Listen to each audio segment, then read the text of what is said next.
حمد و صلاۃ کے بعد تمام سامعین و حاضرین السلام علیکم ورحمۃ اللہ وبرکاتہ۔ آپ کے سامنے سورہ احزاب کی چند آیتیں تلاوت کی ہیں۔ دعا کرتے ہیں اللہ رب العالمین سے کہ ہمیں اس کے تحت صحیح سماعت کرنے اور عمل کی توفیق عطا فرمائے۔ آیت مبارکہ بہت ہی واضح ہے۔ بظاہر ان آیات کا خطاب یا کلام نبی کریم رؤوف الرحیم صلی اللہ علیہ وسلم سے ہے، لیکن آپ کے توسط سے یہ کلام امت سے کیا جا رہا ہے۔ ارشاد فرمایا اللہ تبارک و تعالی نے کہ یا ایھا النبی، اے ہمارے نبی، یتق اللہ، اللہ سے ڈرتے رہیے، تقوی اختیار کیجیے، ولا تطع الکافرین والمنافقین، اور کافروں اور منافقوں کی اتباع اور اطاعت نہ کریں، بے شک اللہ تعالی جاننے والا ہے اور حکمت والا ہے۔ نبی کریم رؤوف الرحیم سرکار دو جہاں صلی اللہ علیہ وسلم نے کبھی بھی کافروں کی پیروی نہیں کی، کبھی بھی منافقوں کی تابعداری نہیں فرمائی۔ تو بعض مفسرین نے فرمایا اگر کلام رسول کریم صلی اللہ علیہ وسلم سے ہے تو مفہوم بنے گا کہ جس طرح آپ ان کی بات نہیں مانتے، اسی طرح آئندہ بھی یہ سلسلہ جاری رکھیے، دوام۔ اور بعض مفسرین نے فرمایا کہ یہ آیت آپ صلی اللہ علیہ وسلم کے توسط سے امت کو کہی جا رہی ہے کہ اے امت مسلمہ کے فرد، تو کافروں کی اطاعت مت کر، تو منافقوں کے پیچھے مت چل، اللہ خوب جاننے والا ہے۔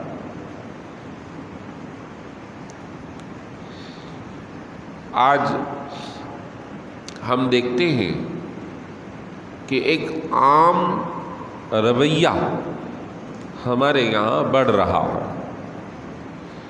چاہے وہ حکومتی سطح پر ہو، چاہے وہ عوامی سطح پر ہو، چاہے وہ اجتماعی معاملہ ہو یا انفرادی۔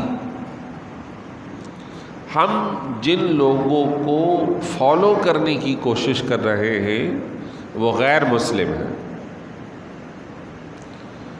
معاشیات کو دیکھ لیجئے کہ کیونکہ وہاں پہ سودی سسٹم جاری ہے اور وہ کامیاب ہے تو ہم بھی یہی کام کریں، کیونکہ وہاں ایسا ہو رہا ہے تو ہم بھی یہ کریں۔ یعنی بتی کو فالو کیا جا رہا ہے، بھیڑ چال چلنے کی کوشش کی جا رہی ہے، اور یہ جو بھیڑ چال ہے وہ ہمیشہ ڈوبنے کا ہی ذریعہ بنتی ہے، نقصان کا ہی ذریعہ بنتی۔ اور اللہ جاننے والا عالم الغیب ہے، قادر مطلق ہے، وہ یہ بات ارشاد فرما رہا ہے کہ ان کی تابعداری مت کرو، ان کی اتباع مت کرو، ان کے پیچھے مت چلو۔ اللہ تبارک و تعالیٰ نے امت مسلمہ کو جو تعلیم سرکار دو جہاں صلی اللہ علیہ وسلم کے وسیلے سے عطا فرمائی ہے، وہ تعلیمات غیر مسلموں کے مقابلے میں بہت زیادہ اعلیٰ، صاف اور عمدہ ترین ہے، اس کے اندر کوئی جھول نہیں ہے۔ پھر دوسری بات ہے کہ ایک ہے تجربہ اور ایک ہے یقینی بات، وہی دو الگ الگ باتیں۔ تجربہ ہمیشہ زمانے کے ساتھ ساتھ بدلتا رہتا ہے، اس کے نتیجے دوسرے ہوتے رہتے ہیں، اس کو ہم کہتے ہیں ظنی، غیر یقینی کیفیت، جبکہ وحی ایک یقینی بات پر مشتمل ہوتی ہے۔ تو کسی بھی صورت یقین اور غیر یقین کا مقابلہ نہیں ہو سکتا۔ تو جو آج کے زمانے میں ہم غیر مسلموں کی اتباع کی کوشش کر رہے ہیں انفرادی سطح پر، وہ سب ظنیات میں ہے کہ ایسا کریں گے تو ایسا ہو جائے گا، ایسا کریں گے تو ایسا ہو جائے گا۔ وہ ہوگا یا نہیں ہوگا اس کی کوئی کنفرمیشن نہیں ہے، لیکن جب قرآن و سنت کوئی بات کہے گی، کوئی بات اس میں سے نکالی جائے گی تو وہ یقینی ہو کر ہی رہے گی۔ ایک حدیث مبارک کے اندر قیامت کی علامات میں سے یہ بات ارشاد فرمائی گئی کہ جب قرب قیامت ہوگی تو کیفیت یہ ہوگی کہ اذا کثرت قراؤکم وقلت فقہاؤکم، زمانہ یہ ہوگا کہ پڑھنے والے تو بہت ہوں گے لیکن سمجھنے والے کم ہوں گے۔ آج تو ہم کہتے ہیں کہ پڑھائی لکھائی کا، معاشرتی تہذیب و تمدن کا وہ زمانہ ہے کہ شاید اس سے پہلے ایسا نہیں آیا، اور ہو سکتا ہے جو آئندہ زمانہ ہو وہ اس سے بھی بڑھ کر ہو۔ لوگ پڑھ زیادہ رہے ہیں، حتیٰ کہ آپ اگر اس کو دینی تعلیم پہ لے جائیں تو قرآن پاک کے ناظرہ خواں ہمارے یہاں ہر گھر میں ملیں گے، جو قرآن اللہ کا کلام پڑھنے والے ہیں۔ چاہے کچھ ایسے بھی گھرانے ہوں گے شاید کہ ان کی یہ بدبختی ہے کہ وہاں کوئی قرآن پڑھنے والا نہیں ہے، لیکن پڑھنے والے تو بہت ہیں، اس کو سمجھنے والے کم ہیں۔ آج ہم قرآن پڑھتے ہیں لیکن سمجھتے نہیں۔ اگر قرآن کو پڑھا جائے اور سمجھا بھی جائے تو یقیناً بہت ساری خرابیاں ویسے ہی دور ہو جائیں، کہ جب اللہ کا کلام پڑھیں گے جو یقینی بات پر مشتمل ہے، بات سمجھ میں آئے گی تو خود بخود بہت ساری چیزوں سے جان چھٹ جائے گی۔ تو سمجھداری کی کمی ہے، سمجھ حاصل کرنے کی کمی ہے۔ تو اللہ تبارک و تعالیٰ ارشاد فرما رہا ہے، اے نبی محترم آپ اللہ سے ڈرتے رہیں، کافروں کی اتباع نہ کریں، منافقوں کی اتباع نہ کریں۔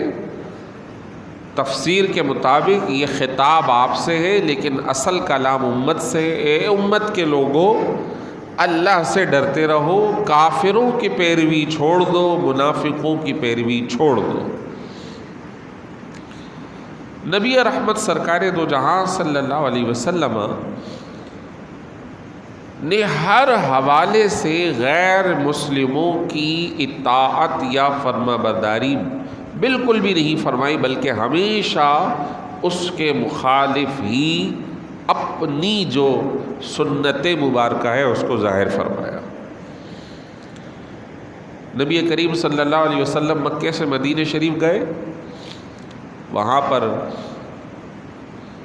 دیکھا کہ یہودی قوم آباد ہے، ان سے معاہدات بھی ہوئے جو کہ علاقے کے تھے۔ اس میں سے ایک صورت یہ دیکھی کہ 10 محرم الحرام کو وہ لوگ روزہ رکھتے ہوئے نظر آتے۔ مدینہ منورہ آپ علیہ الصلوۃ والسلام، آپ کو پتہ ہے کہ مکہ مکرمہ اور مدینہ منورہ کی ٹوٹل جو آپ کی مدت مبارکہ ہے وہ 23 سال کی۔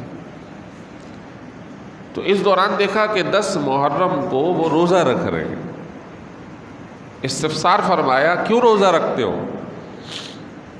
تو معلوم ہوا کہ اس روز حضرت موسیٰ علیہ السلام کے ساتھ قوم بنی اسرائیل کو فرعون سے نجات ملی، تو ہم خوشی میں روزہ رکھتے۔ تو آپ علیہ السلام نے فرمایا نحن احق بموسیٰ منکم، ہم تم سے زیادہ موسیٰ کے قریب ہیں، لہذا مسلمانوں کو حکم ہوا آپ حضرات بھی 10 محرم کو روزہ رکھیں، لیکن یہ بھی ارشاد فرمایا کہ تم اہل یہود کی مخالفت کرنا، ایک روزہ اور رکھا جائے گا تاکہ 2 ہو جائیں، تو 9 اور 10 کا یا 10 اور 11 کا روزہ رکھا گیا، اور فرمایا گیا کہ اہل یہود کی مشابہت اختیار نہیں کرنی۔ عبادت میں بھی جو کہ اللہ تبارک و تعالی کی ذات والا صفات سے منسلک ایک معاملہ ہے، اس میں بھی فرمایا کہ ان کی تابعداری نہیں کرنی۔ ایک حدیث مبارک میں آیا، نبی کریم صلی اللہ علیہ وسلم سے صحابہ کرام نے عرض کی یا رسول اللہ صلی اللہ علیہ وسلم، یہ یہود کی مخالفت کا ہمیں کہا گیا، تو یہاں پہ اہل یہود اپنی داڑھیوں کو صاف کرتے ہیں اور مونچھوں کو بڑھاتے ہیں۔ تو آپ علیہ السلام نے صحیح مسلم شریف کی حدیث سے ارشاد فرمایا، حضرت عبداللہ ابن عمر راوی ہیں، فرمایا خالف المشرکین، مشرکوں کی مخالفت کرو، اعف الشوارف واوف اللحا، مونچھوں کو پست کرو اور داڑھیوں کو بڑھاؤ۔ ہمیں ان کی تابعداری یا ان جیسے چہرے بنانے سے بھی منع فرمایا۔ اس طرح کے لباس، اس طرح کے خد و خال کو اختیار کرنا شریعت مطہرہ میں منع ہے۔ حتیٰ کہ اگر کوئی مذہبی معاملات ہیں ان کے مذہبی، تو پھر تو ایسا شخص جو ان کی اتباع کرے گا، ان جیسا بنے گا، حکم ان جیسوں کا ہو جائے گا، یعنی کفر کا حکم اس پہ لاگو ہوگا۔ مثال کے طور پہ بعض غیر مسلم صلیب پہنتے ہیں، یہ اس بات کی علامت کہ حضرت عیسیٰ علیہ السلام کو سولی دی گئی۔ اب ہمارے فیشن کے اندر اگر کوئی شخص بظاہر ان جیسا ہی بننے کے لیے پتہ نہ چلے کہ یہ مسلمان ہے یا غیر مسلم ہے، اور وہ صلیب لٹکاتا ہے جو کہ ان کا ایک مذہبی شعائر ہے، تو ایسا شخص دائرہ اسلام سے خارج ہو جائے گا۔ اسی طرح اگر جیسے بر صغیر پاک و ہند میں فقہاء نے سب نے اپنے اپنے فتاویٰ میں لکھا کہ ہندوستان کے اندر جو ہندو رہتے ہیں ان کا مذہبی نشان ہے اپنی پیشانی پہ لال رنگ سے نشان لگانا، جس کو کہتے ہیں قشقہ لگانا۔ اگر کسی نے وہ قشقہ لگایا جس سے پتہ نہ چلے کہ یہ مسلمان ہے یا ہندو ہے، وہ اپنے آپ کو کافر ظاہر کر رہا ہے، تو ایسا شخص بھی کافر ہو جائے گا۔ نبی کریم رؤوف الرحیم صلی اللہ علیہ وسلم نے ارشاد فرمایا من تشبہ بقوم فہو منہم، جو جس قوم کی مشابہت اختیار کرے گا وہ انہی میں ہی شامل کیا جائے گا۔ لہٰذا مسلمانوں کا اپنا ایک تشخص ہے اور اسے ہی برقرار رکھنا چاہیے۔ بعض اوقات ایسے لوگوں کی پیروی یا ان کو فالو کیا جاتا ہے کہ جو کہ اسلام کے باغی ہیں، اسلام کے مخالف ہیں، اور اپنے آپ کو ان جیسا ظاہر کرنے کی کوشش کی جاتی ہے، تو اگر اس نے کفر نہ بھی کیا تو فقہاء نے لکھا کہ اس پر یہ بہت زیادہ گمان ہے کہ اللہ آخری وقت میں اسلام کو سلب فرما لے، کیونکہ وہ بندہ اس کی طرف بڑھ رہا ہے اور ایک وقت آتا ہے کہ انسان اس کے ساتھ اس جیسا ہو جاتا۔ جب انسان کے پاس دینی تعلیم کم ہو، ایک وجہ یہ بھی ہوتی ہے، تعلیم نہیں ہے تو وہ اچھے لوگوں کے پاس اٹھتا بیٹھتا بھی نہیں ہے، بلکہ وہ ان لوگوں کے ساتھ اس نے اٹھک بیٹھک لگا رکھی ہے۔ تو قرآن نے کہا ہے وَلَا تَقْعُدْ بَعْدَ الذِّكْرَى مَعَ الْقَوْمِ الظَّالِمِينَ، جب تجھے نصیحت مل گئی ہے، جب تجھے ایمان مل گیا ہے تو تو ظالم اور کافروں کے ساتھ اٹھک بیٹھک نہ کر۔ لازم بات ہے جب ان کے ساتھ بیٹھے گا تو وہ شراب پی رہے ہیں تو یہ بھی پی لے گا، کیا کریں، ایک کمیونٹی کا مسئلہ ہے، جب سب پی رہے ہیں تو میں الگ نظر آؤں گا۔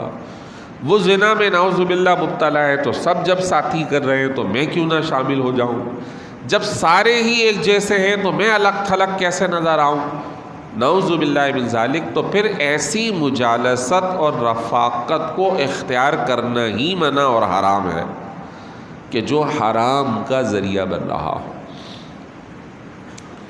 نبی کریم صلی اللہ علیہ وسلم نے ارشاد فرمایا کہ ان اول الناس بی المتقون حیث ومن کانوا، او کما قال علیہ السلام، فرمایا میرے نزدیک میرے سب سے زیادہ قریب وہ آدمی ہے جو تقوی اختیار کرے، جو شریعت مطہرہ کو فالو کرے، چاہے وہ کسی خاندان اور کسی علاقے سے تعلق رکھتا ہو، وہ میرے قریب ہے۔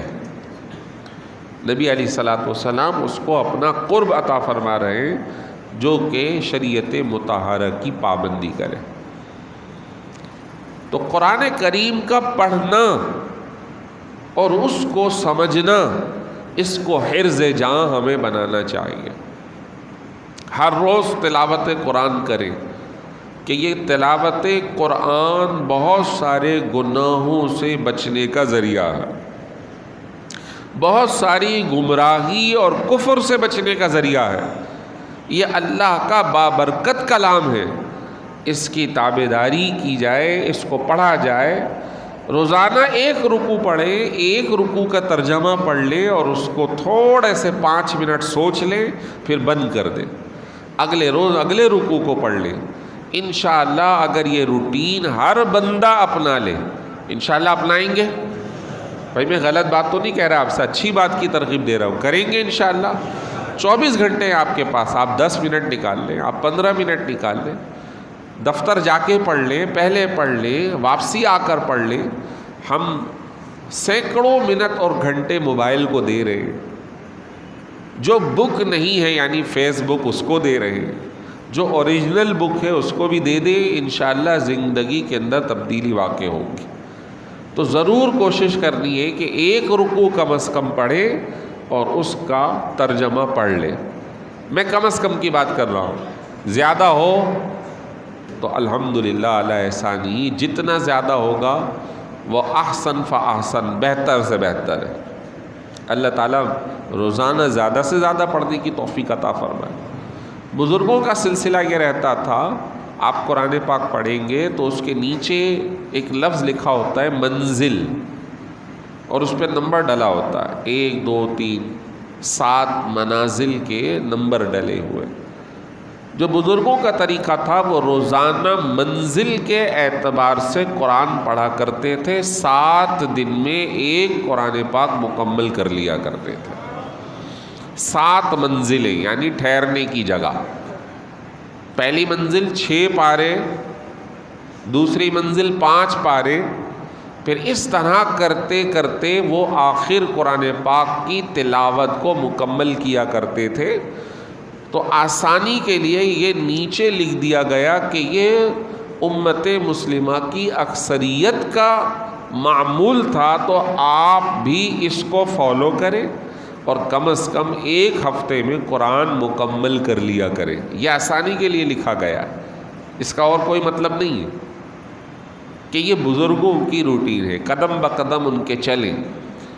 تو ہم جو میں نے بات شروع کی کہ ایک عام رویہ رواج پا رہا ہے کہ ہم معاشیات ہو، رہن سہن ہو، اپنے طور طریقے ہوں، رویے ہوں، ان کو ہم اسلامی طور طریقوں رویوں سے ہٹا کے غیر مسلموں کی طرف دیکھ رہے ہیں، اور ہم سب تقریباً اس میں مبتلا نظر آ رہے ہیں، جبکہ اللہ ارشاد فرما رہا ہے کہ آپ کافروں اور مشرکوں کی تابعداری مت کرو۔ نبی کریم رؤوف الرحیم صلی اللہ تعالیٰ علیہ وسلم منع فرما رہے ہیں، حتیٰ کہ ایک حدیث مبارک کے اندر جو بڑی طویل ہے، حضرت ابو امامہ رضی اللہ تعالیٰ عنہ سے مروی ہے، بیان کرتے ہیں کہ آپ علیہ الصلوۃ والسلام جب گھر سے باہر نکلے تو آپ نے چند انصاری بوڑھوں کی سفید داڑھیاں دیکھی، تو آپ نے فرمایا اے انصار کی جماعت، اپنی داڑھیوں کو سرخ یا زرد رنگ میں تبدیل کر دو اور اہل کتاب کی مخالفت کرو۔ اس زمانے کے اندر جو ان کے اہل کتاب یہودی لوگ تھے، وہ اپنے آپ کو صوفی ظاہر کرنے کے لیے سفید داڑھیاں رکھ کر لوگوں کو ورغلایا کرتے تھے، تو آپ نے مسلمانوں کو تشخص الگ کرنے کا کہا کہ اپنے بالوں کو رنگ دو، تو آپ علیہ الصلوۃ والسلام کی داڑھی مبارک میں بھی چند بال سفید تھے، تو آپ نے اسے رنگا تھا۔ حضرت بی بی عائشہ فرماتی ہیں کہ حضور کو مہندی کا کلر بہت پسند تھا، لیکن اس کی خوشبو آپ کو اچھی نہیں لگتی تھی، تو آپ کے جو چند بال سفید تھے وہ بھی آپ کے وصال کے وقت رنگے ہوئے تھے۔ لازمی یا فرض نہیں ہے، لیکن میں آپ سے عرض کر رہا ہوں اس حدیث مبارک کے اندر یہودیوں کی مخالفت کو یہاں تک لے جایا گیا کہ ان کے جیسے بال بھی نہ بناؤ۔ اب آپ دیکھو ذرا کہ کلر میں بھی ان کی مخالفت کرنے کا حکم دیا۔ اب ہمارا نوجوان، ہمارا فرد، ہمارے مسلمان گھرانے میں پیدا ہوا وہ چٹیاں رکھ رہا ہے، وہ ان کی جیسی کٹنگ کر رہا ہے، اس نے داڑھی کو مذاق بنا کے کبھی یہاں سے کاٹا ہے، کبھی یہاں سے، کبھی یہاں سے، کبھی یوں کبھی یوں، اور اپنے چہرے کو ایک غیر مسلم کی طرح بنانے کی کوشش کر رہا ہے، جو کہ اللہ کے رسول صلی اللہ علیہ وسلم کی تعلیمات کے خلاف ہے اور قرآن کی تعلیمات کے بھی خلاف ہے۔ مسلمانوں کا اپنا تشخص ہے، اپنے آپ کو بزرگوں کے نقش قدم پہ لے کے جاؤ، صالحین کے نقش قدم پہ لے کے جاؤ کہ اگرچہ کچھ کمی بھی ہوگی تو اللہ ان نیک لوگوں کی مشابہت کی وجہ سے بخشش کا کوئی ذریعہ عطا فرما دے گا، بخشش کی سبیل نکل جائے گی۔ نبی کریم رؤوف الرحیم صلی اللہ تعالیٰ علیہ وسلم کی شریعت مطہرہ میں بہت سارے مقامات پہ آج بھی صالحین کی مشابہت کو عبادت کا درجہ دیا گیا ہے۔ جیسے آپ حج پہ جاتے، عمرے پہ جاتے، تو آپ صفا اور مروہ کے ایک درمیانی حصے میں کیوں دوڑ لگا رہے ہیں؟ اب تو وہ سیدھا سیدھا ایک پلین خوبصورت سا ماربل لگا ہوا ایک ہال ہے۔ وہ تو وہ زمانہ تھا بی بی ہاجرہ کا کہ ایک پہاڑی سے اتری اور نیچے بہت زیادہ ڈھلون تھی تو بھاگی، پھر دوسرے پر چڑھ گئی۔ اب تو ایسا نہیں ہے، لیکن اس کے باوجود ایک حاجی یا عمرہ کرنے والا یہ کام کرے تو اللہ اس کے بھاگنے پہ بھی اسے ثواب عطا فرماتا ہے۔ یہ صالحہ کی مشابہت ہے، یہ صالحین کی مشابہت ہے۔ فرمایا حج کرنے جاؤ تو آپ رمل کرو، ہل ہل کے چلو، 3 چکروں میں ہل ہل کے چلو۔ اب تو کوئی وہاں پہ کفار نہیں، وہ تو وہ زمانہ تھا کہ جب لوگوں نے اعتراض کیا تھا، مکے سے مدینے گئے تو وہاں کی آب و ہوا نے انہیں کمزور کر دیا، تو حکم ہوا ذرا اکڑ کے چلنا تاکہ انہیں پتہ چلے کہ ہم وہاں جا کر کمزور نہیں ہوئے، آج بھی ہم اپنی طاقت میں بھرپور ہیں۔ آج تو پورا علاقہ مسلمانوں کا ہے، چاروں طرف دیکھنے والے مسلمان ہیں، پھر بھی فرمایا رمل کرو، اس میں ثواب ہے کہ صالحین کی مشابہت ہے۔ لیکن جو کافروں کی مشابہت کرے، جو غیر مسلموں کی مشابہت کرے، ویسے طور طریقے اختیار کرے، یہ صحیح نہیں ہے، یہ صحیح نہیں ہے۔ ان کا طور طریقہ، رویہ، ان کی معاشرت بظاہر کہا جاتا ہے وہ بڑے اخلاق والے، یہ ظاہر ہے۔ اگر باطن دیکھنا ہے تو بتاؤ ان کے یہاں حرام بچے پیدا ہونے کی تعداد کتنی ہے؟ بتاؤ ان کے اخلاقیات کہاں ہیں؟ اپنی کتاب کو چھوڑنے کے رویے ان کے اندر کتنے ہیں؟ مذہب سے دوری ان کی کتنی ہے؟ وہ تو اپنے آپ کو حضرت عیسیٰ کے تابعدار کہتے ہیں، لیکن وہ نبیوں کا مذاق اڑاتے ہوئے سب سے زیادہ نظر آتے ہیں۔ کس نبی نے انہیں یہ تعلیم دی؟ کس مذہب نے انہیں یہ تعلیم دی؟ ظاہر کو نہ دیکھو، اللہ تعالیٰ قادر مطلق ہے، وہ ہم سے زیادہ جاننے والا ہے۔ آج وہ صورتحال ہے، کوا چلا ہنس کی چال اپنی چال بھول گیا۔ یہ صورتحال ہے، معاشیت تباہ ہو رہی ہے، اخلاقیات تباہ ہو رہی ہیں، انفرادی معاشرتی گھرانہ تباہ ہو رہا ہے، صرف یہ دیکھ کر کہ وہ ایسے ہیں۔ اگر یقین مانے کہ شریعت مطہرہ کی پابندی کی جائے ہر معاملے میں، حکومتی، انفرادی، معاشرتی، اخلاقی اور تعلیم و تربیتی، تو یقیناً اسلام سے بہتر اخلاق، کردار، رویہ کسی اور مذہب میں نہیں ہے، اور یہی ہماری کامیابی کا ذریعہ ہے۔ اللہ تبارک و تعالی ہمیں دین پہ عمل کرنے کی توفیق عطا فرمائے۔ وآخر دعوانا ان الحمد